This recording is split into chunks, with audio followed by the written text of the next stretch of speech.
Start off with an illustration, and so I need 2 volunteers.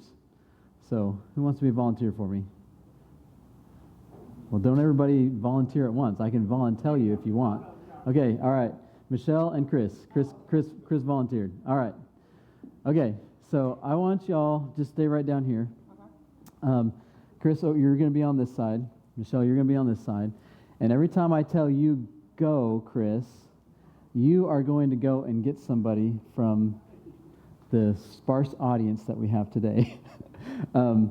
Okay, but the thing is that whenever I say go, the only person on this side who's going to be able to go and get people is going to be Chris.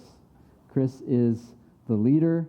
He's the only one who can go and get people. When I say go, Chris is going to go get somebody, and then when you come back, I'm going to say go again, but the only person that can go get people is Chris on this side. Okay, this side, Michelle is our multiplier, okay?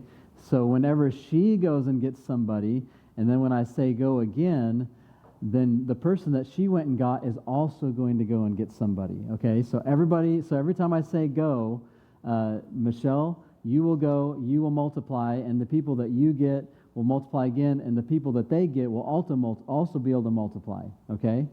All right, so we're gonna just try this little experiment. I'm gonna say go in just a second. Ready, set, go.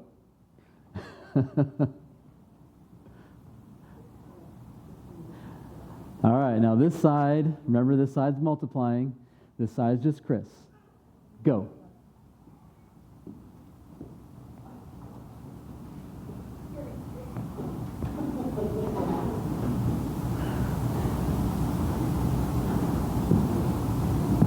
All right, ready, set, go.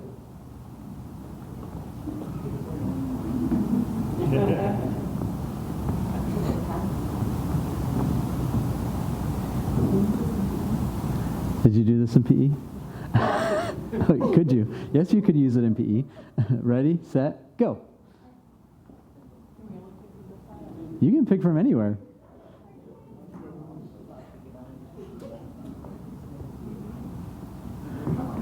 You crossed the line. You crossed the left aisle. Okay, we're going to stop here. But once everybody gets up here, come on up, everybody. Come on up, everybody.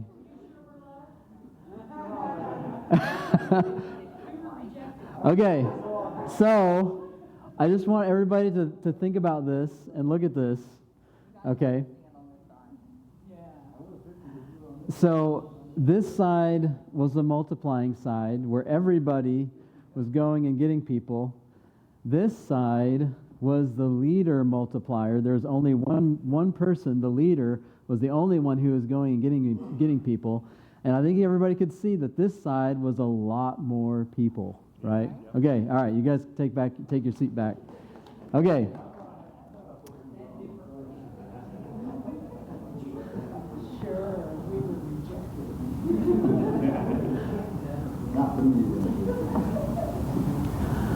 So why do I do that illustration? Why do I do that illustration? Any guesses? Any thoughts? What? Discipleship. Explain more, Angel. Making more disciples. Making go out into the community and recruit more people. Make more disciples from them. That's right. In other words, our mission statement is loving people and leading them to Jesus. Whose job is that? Ours, right? It's our job. It's not the preacher's job. It's our job. That's right. And for so many churches, most people believe that their responsibility stops when they enter the church building and then when they leave and when they volunteer for a ministry. But the reality is that we are called as disciples of Jesus to go and make more disciples. Okay, and that is what I mean when as we start to take the notes, that's what I mean by this statement right here. I already did that. Jesus' disciples have always been apostolic. That's a big churchy word, so if you're taking notes, you might want to write this down.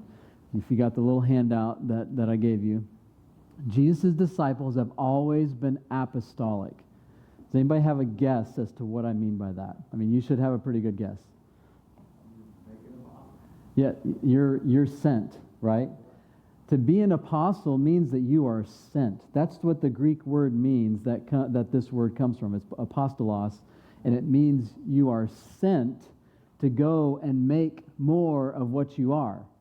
That's what it means. Jesus' disciples have always been apostolic. All right, I want to read you a couple scriptures here. Luke chapter 10, verse 1. We're actually going to read more of this in just a little bit. But in Luke chapter 10, verse 1, this is in the middle of Jesus' ministry, and this is what he does with his disciples. Luke chapter 10, verse 1. The Lord now chose 72 other disciples and sent them ahead in pairs to all the towns and places he planned to visit. All right, so Jesus, from the very beginning of his ministry, was sending people, right? You and I are sent. We are disciples. We are apostolic. We are sent to go out and to reach people. Turn over to Matthew 28. If you got your Bible, Matthew 28, verse 16. I love this Great Commission. You'll hear me read it a lot. But here Matthew writes, he says, Then the 11 disciples left for Galilee, going to the mountain where Jesus had told them to go. When they saw him, they worshiped him, but some of them doubted. Okay, we missed that. But some of them doubted. Verse 18, Jesus came and told his disciples, I have been given all authority in heaven and on earth. Therefore, go and make disciples of all nations, baptizing them in the name of the Father and the Son and the Holy Spirit. Teach these new disciples to obey all the commands I have given you, and be sure of this, I am with you always, even to the end of the age. See, you are sent. You are sent. And you know what I love about these few little verses is Jesus even sends his doubting disciples, right?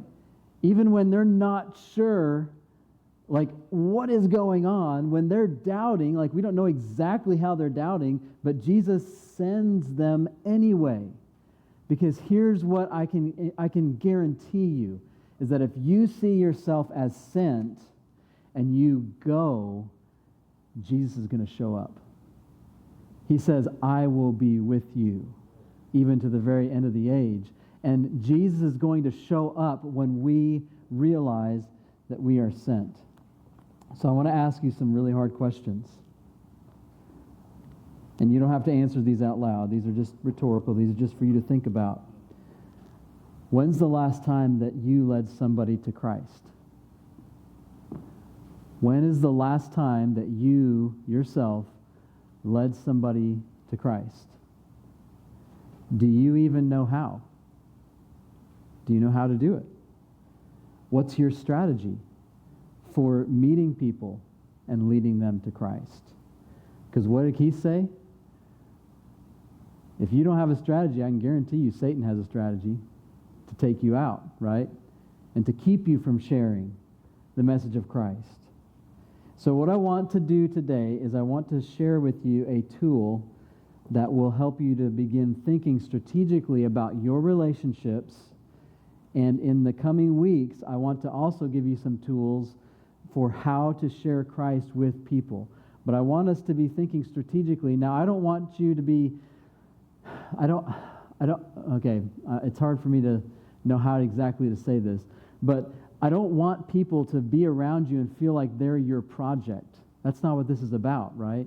This isn't about people being your project. This is about how to share the most meaningful thing in your life with other people, right? We've got to, it's not about them being your pet project, and as soon as they say no, then you don't have anything else to do with them. That's not what this is about. This is just about how do we begin to think strategically about our relationships and how do we share Christ in those relationships?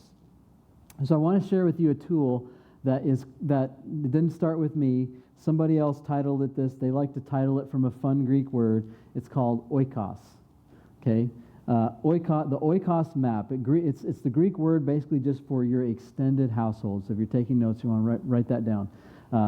So again, like this is something that somebody else came up with, but I think it's an awesome tool, and it's really important. And my hope is that your oikos map will begin to be part of your daily experience with the Lord. As you wake up in the morning and spend time in His Word, and as you spend time in prayer, my hope is that your oikos map is something that is before you and in front of you every single day, and you are praying for these people. Okay, so oikos means extended household. And as we read about Jesus in the Gospels, this is how the gospel spreads. Like, this is how the gospel spreads all across Jesus' ministry, right? Jesus meets somebody, goes to their house, and he shares the good news with them, right? Like Matthew and Zacchaeus. I think of those two guys, the tax collectors. And they weren't the only ones in their house. Who else was in the house with Jesus and Zacchaeus and Matthew? Anybody know? Who else was in there? Other sinners, other tax collectors, right? They were in there with Jesus. And so Jesus, like, sharing with these two guys. Now, these are two separate occasions, okay? But he's sharing with these two guys, and he's also sharing with all the people that they know. So he also met people in their workplaces, right? Who did he meet in their workplace? Anybody know?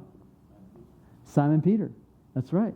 He met Simon Peter in his workplace, right? And when he went to Simon Peter and taught from his boat, and then had this miraculous catch of fish, who else was affected? Co-workers, right? The co-workers, James and John, like Peter or Simon and Andrew, and then James and John were also impacted. I think about the Samaritan woman at the well, right? So he goes out, he meets her at the way. He's just sitting there waiting for his disciples to go get some food, and he has this conversation with this woman who's out there at the well, and she runs back and she tells who? Everybody in her village. She tells everybody about Jesus, and then she brings them back. And Jesus has this awesome experience where all these Samaritans were converted to follow him. I think about the moment when he spends time in his synagogue, right? His hometown synagogue. And that one didn't go so well. Right? He shares, and he almost gets chucked off a cliff. Okay? It doesn't go as well as what he had hoped. I think about the demoniac at the graveyard, that Jesus runs into, and he has a legion of demons in him. And what happens? Jesus heals him, and then he goes, I want to follow you, Jesus. And Jesus is like, no, I want you to go, and I want you to tell everybody what God has done for you, right? Like this idea of extended household, this idea of sharing with the people around you is the way that Jesus shared his ministry with people. Okay, so I want us to just think about what are our social circles.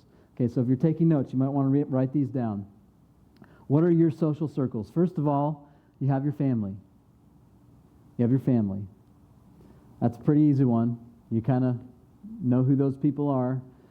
Sons, daughters, spouses, brothers, sisters, aunts, uncles, mom and dad, grandparents. You know who your family is. You've got your coworkers. Those are for people who are not retired, right? but if you've got your coworkers, you got the people who are working around you, the people who are with you, the people who are above you, the people who are below you. You've got your friends, people that you like to hang out with, watch football with, go to football games with, go, for me, cycling with, right? You got your neighbors, the people who live nearby you.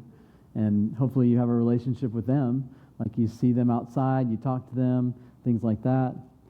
You've got the people in the service industry who serve you in some capacity, like your waiter, your waitress, your barber, your hairstylist, right? You've got all those people in the service industry.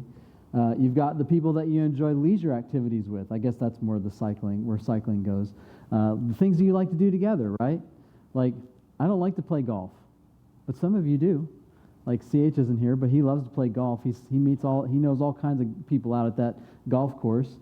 And then there's another group of people that sometimes we ignore, and that's the people in need that we have around us. And what I want you to do is I want you to spend just a couple minutes, and I want to give you just a couple minutes to think about those social circles in your life.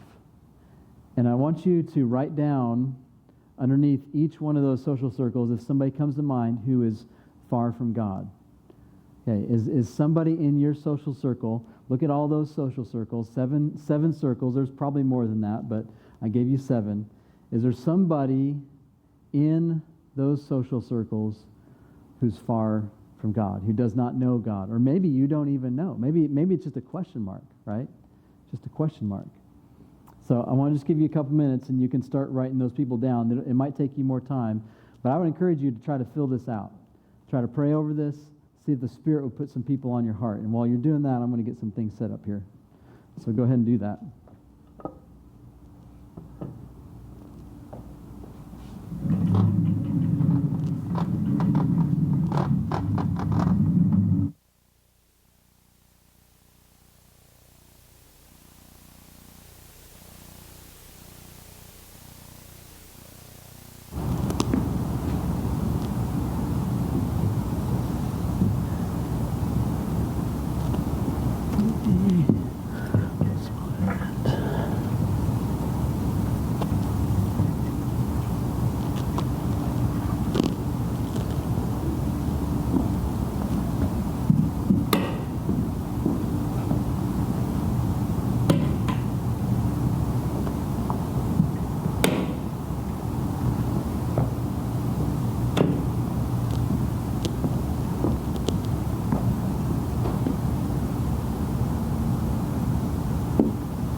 Okay, hopefully you have a good start on that.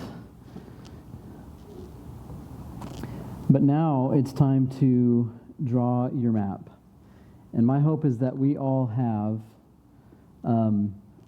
a map that we can begin praying over and spend some time populating over the next week or two. So you can turn your piece of paper over if you want to. And I have a little thing that says your Oikos map at the top. Do you see that? Okay. So what you're going to do is you're going to start with a circle in the middle, okay? And you're just going to write me. That's me, okay? That's me. I'm the circle in the middle, okay? And then I want you to think about those people in your life who are far from God that you don't know if they know God. And you draw a little circle out from you, and you draw another circle, and you draw their name, and you write their name in there. And then for the other person, you come down, and you write another name.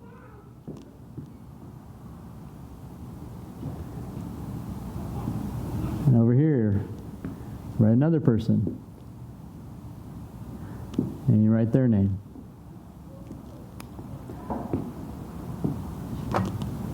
And then you begin to pray over those people. And what you will find is that as you get to know that person, you'll realize that that person also has connections, right? They're going to have maybe a mom, maybe kids. Maybe they have coworkers. Maybe they have neighbors who are also far from God. And you can see that basically as you start this Oikos map with you in the middle, it just leads you to this point where you can begin to think intentionally and pray intentionally about these people in your lives. And you also begin to know the other people in their lives. And think about this. Think about this. How meaningful is it when somebody that you meet or somebody that you know remembers your husband's name or your wife's name or your children's names or your neighbor's names, right? Like, think about how important that is and how that builds that relationship with people. And you can begin to basically pray for the map that God is showing you, and you can be praying for the opportunity to have influence in their lives. And I would actually encourage you to start writing little notes next to the person. So sometimes as you encounter somebody, they are not receptive.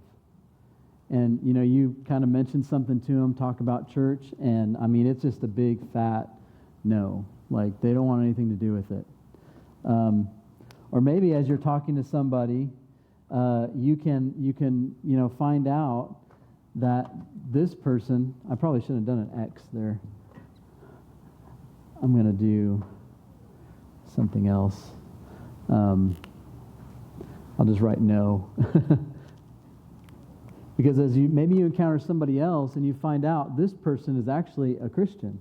And so you can actually put a little cross there next to them, knowing that, hey, that person has followed Jesus. Or maybe you can put a cross there when somebody accepts Christ and puts Christ on, right?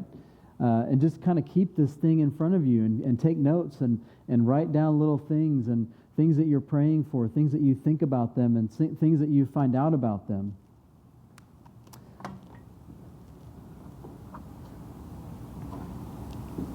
And I would encourage you to really think about how you can ask questions to show that you care about these people.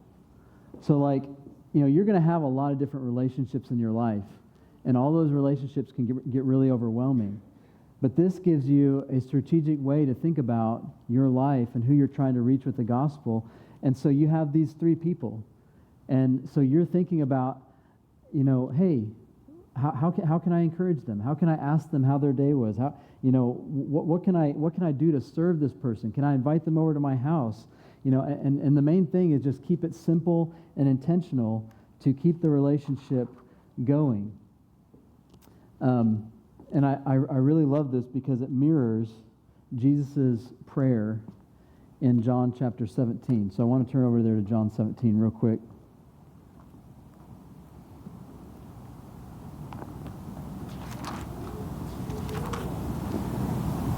Jesus says, I'm praying not only for these disciples, but also for all who will ever believe in me through their message.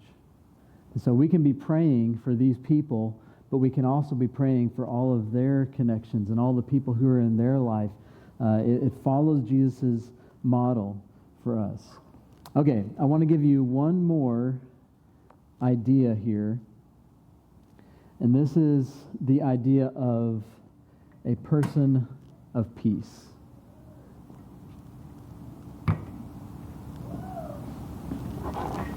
Okay, let's see. Do I have a slide for this?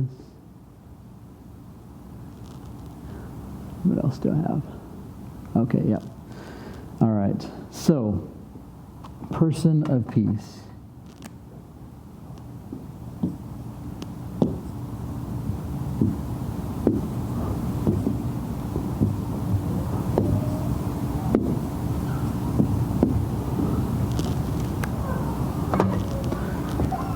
To get this principle, I want to go to Luke chapter 10. I think you'll understand why these two things go hand in hand, the oikos map and the person of peace.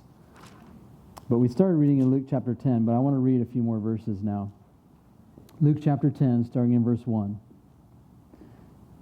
The Lord now chose 72 other disciples and sent them ahead in pairs to all the towns and places he planned to visit. These were his instructions to them. The harvest is great, but the workers are few.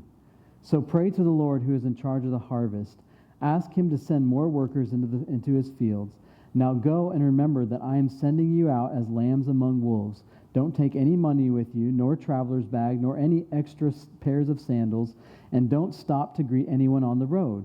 Whenever you enter someone's home, first say, may God's peace be on this house. If those who live there are peaceful, the blessing will stand. If they are not, the blessing will return to you. Don't move around from home to home. Stay in one place, eating and drinking what they provide. Don't hesitate to accept hospitality because those who work deserve their pay. Did you catch that? This is a really important principle when it comes to evangelism. So what I've noticed is that when people are trying to evangelize, a lot of times they focus on the people that they want to reach. And what happens is you try to reach this person with the gospel, and they're like, I don't care. But there are going to be people in your life who are people of peace. And when you talk to them, when you ask them questions, they're going to feel drawn to you. They're going to want to talk to you. They're going to want to spend time with you. And that person who feels drawn to you, who is far from God, is a person of peace. God has brought them to you. And so when we're making our oikos map,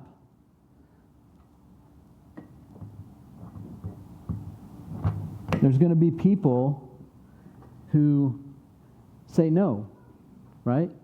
There's going to be people who say no, but then there are going to be people who are like, yes, I want to hear more, or I want to spend more time with you. And I would encourage you to just put a person of peace, pop. I don't know, it doesn't mean anything, right? But a person of peace. Like when you find out that person enjoys being around you, enjoys talking to you. And I'm not saying that you need to enjoy talking to them. Like, I hope you do. But if that person is drawn to you and wants to hear what you have to say, that is a person of peace. And that is somebody that God has sent into your life to share his good news with. And as we spend time just with this little tool, it's super simple. But it's just, how can I think strategically about the relationships in my life? And how can I begin to share Christ with other people? And so in the next few weeks, I'm going to share some tools with you about how do I share Christ with people. So here's just some little things if you want to write these down. Identifying a person of peace. People who welcome you into their lives. People you have meaningful conversation with, people who are drawn to you. Like a lot of times people want to share Christ with the popular people who, are kind of, a lot of times they're kind of stingy with their time and they're kind of jerks. And you're like, oh, I want to share Christ with this person. And it's like, no, look for your person of peace. Look for the people that God has put in your life who are drawn to you. Okay, that is all of the training this morning. And I wanted to end with just an invitation. So I am having pizza with the preacher tonight. I know there are at least 4 or 5 people who are coming. And so if you have some questions about our relaunch, you can write it here, or you can shoot me a text or an email or give me a call, and you can get me that question. I really want to. Almighty, our God is the Lion of Judah. He's roaring with power and fighting our battles, and every knee will bow before him. Our God is the Lamb that was slain for the sin of the world. His blood breaks the chains, and every knee will bow before the Lion and the Lamb. Every knee will bow before him. So open up the gates, make way before the King of Kings, the God who comes to save.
king of my heart, be the mountain where I run, the fountain I drink from. Oh, he is my song.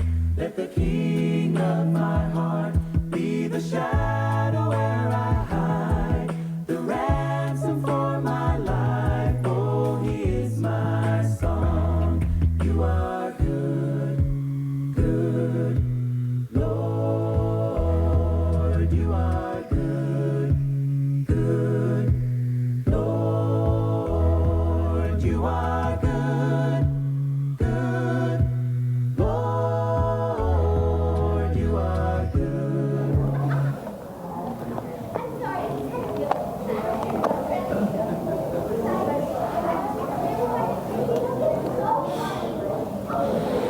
Okay, good morning. Good morning again. It was really wonderful to be able to go through that training and learn about an oikos map and person of peace. Just want to share for a few minutes to focus our minds in on the title of my mini sermonette today is called Come and See. And it dovetails very neatly with everything that we learned today in our training. We give the kids an opportunity to sit down and focus in.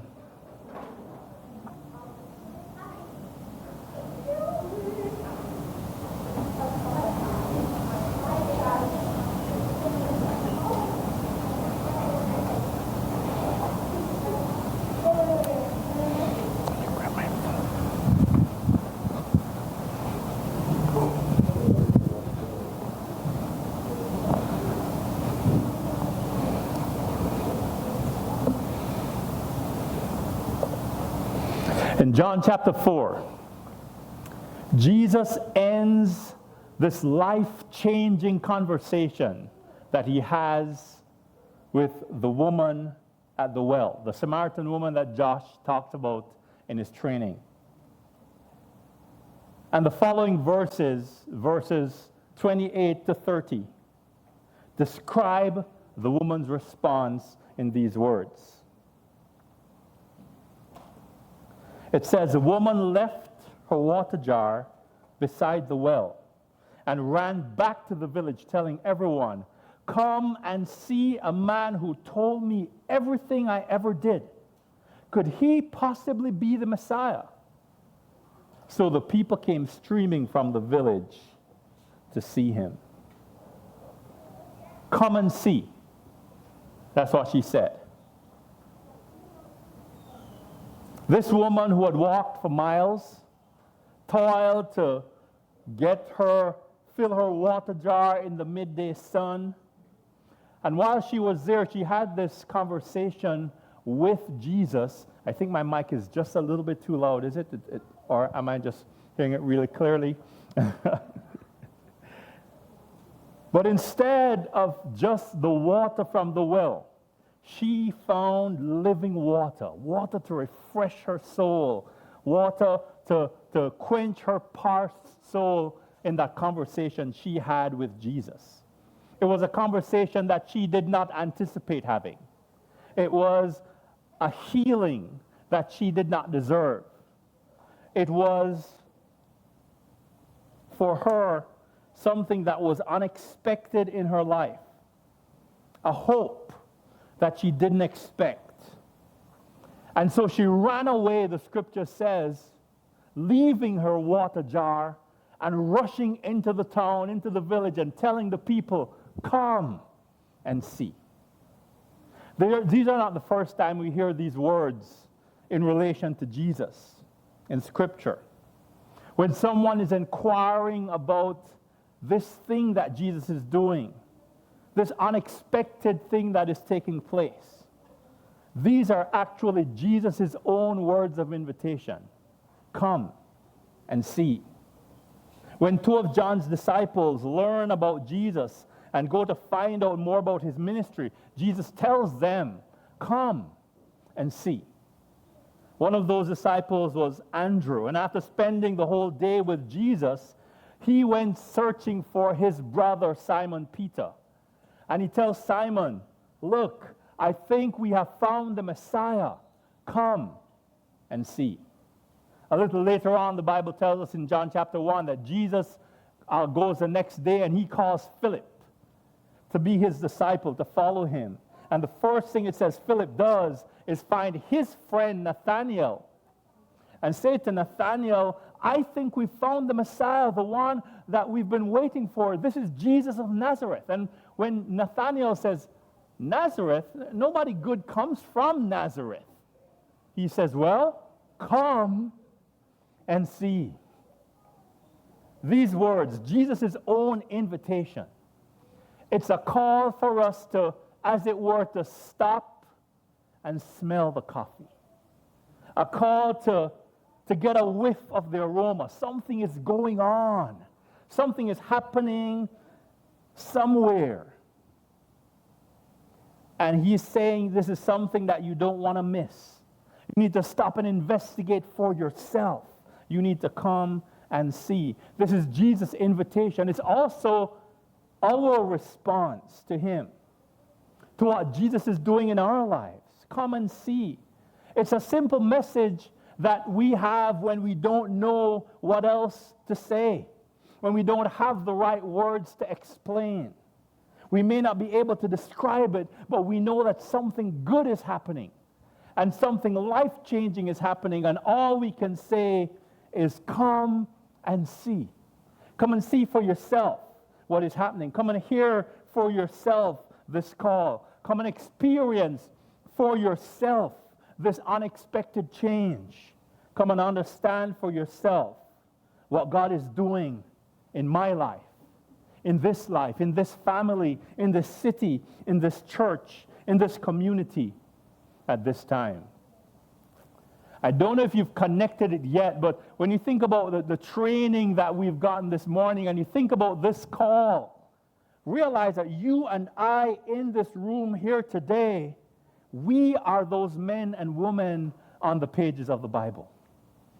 That's us. For at some point, Jesus called us to come and see. At some point, Jesus gave us this opportunity to have this experience, this turn of events in our lives that we were not expected. He showed up. And because of that, we're here today. Because of that, we have changed lives. We are different. People don't understand why we don't do what they do anymore. People don't understand why we want to be different, why we want to pray to God and go to church and change and do different things than we're used to. And sometimes we don't know what to say, but all we can say is come. Come and see for yourself. God showed up, and we could not anticipate what it was. And even for our church, this is what is happening right now. God is doing something unexpected among us. God is doing something that if a couple years ago someone had told you, you might not have believed. This is an audacious, unexpected, fool's errand to relaunch a church almost 150 years old. To take a church from where it was going, to bring it into the future, to do something for God. And I don't understand why, but a group of you at some point, somewhere, got this call and got this idea in your head that even though this church was all but dead, you got in your head that God is in the business of raising the dead. And so you started this process. Many of us who are here in the room today were not there when you started that, when you stepped out in faith and said, hey, come and see. Something is happening. The only reason we're here is because of that step of faith. It's because we also responded to that message to come and see. It was exactly a year ago when I got that call to come with my family from across the world to come and see and be a part of what God is doing with the Fourth and College Church in Cordell. Somehow, we know that something is happening in our midst, and we don't fully understand it. We don't know where it will end up, but we know we want to be a part of what God is doing in this time. We know we're not just changing lights and changing speakers and pews and fixing the cracks in the walls and the stage. We know we're making difficult changes in our lives. We know we're responding to the call to be Jesus' disciple, to make changes from the inside. We're making the difficult steps. We're calling our entire church to learn how to be Jesus' disciple. We're training our entire church to be ready, to not just look different, to not just sound different, to not just simply feel different, but to be different. To be the church that God is calling us to be for Him this year in 2024. To be the church for our community, for this time, to tell our people to hear Jesus' invitation, that same invitation that we had, to come and see. So we're taking all 50 of us, plus our almost 30 kids and a dozen or so teenagers, and we're saying that we're setting a date. We set a date just a couple of weeks away, that we're relaunching this church, and we want to see what God is doing. We want to catch the wind. And we're looking to fill this place up with not just what we've seen, not just with 50 or 70 or 80 or even 100 people. We're envisioning that on the 15th of September, we have 120, 150, 175, even 200 people coming in to worship God with us, to hear what God is doing, to see what God is doing. And we want to be ready to receive them. But it starts with us responding again to those three words. To come and see for ourselves.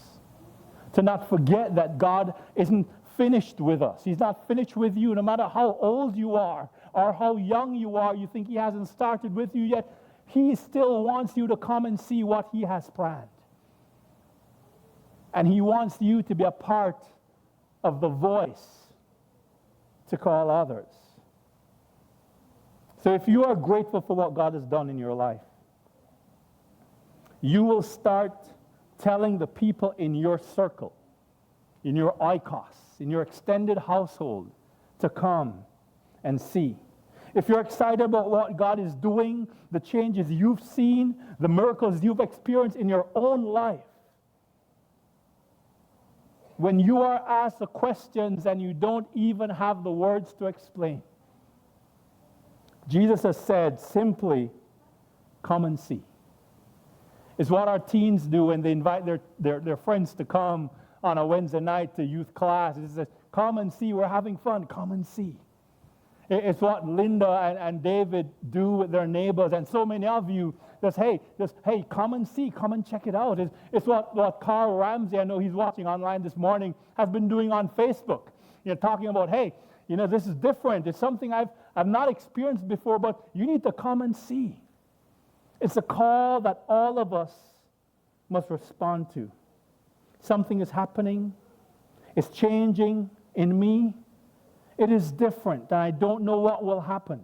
I don't know if I fully understand it yet, and I might even doubt. But still, I am going to see, and you too must come and see. I want to be a part of it, and I want you to be a part of it too. And God calls us to keep on coming, to keep on seeing, to keep on learning, to keep on being a part of what He is doing. I know you have your notes from our training this morning.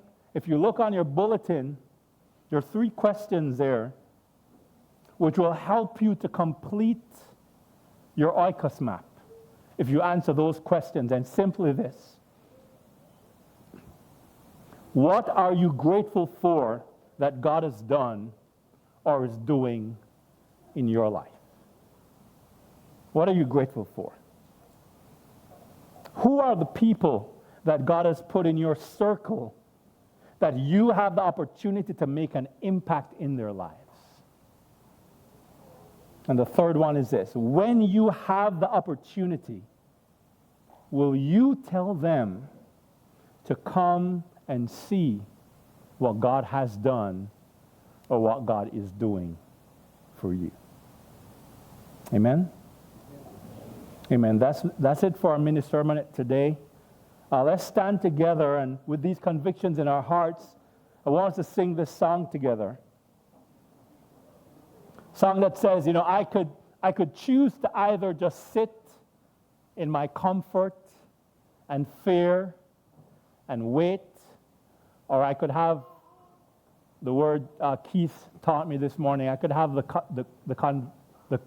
courage, the courage to take on the change, because God has called us higher, and He's asking us to go where He will lead us. Let's sing this together.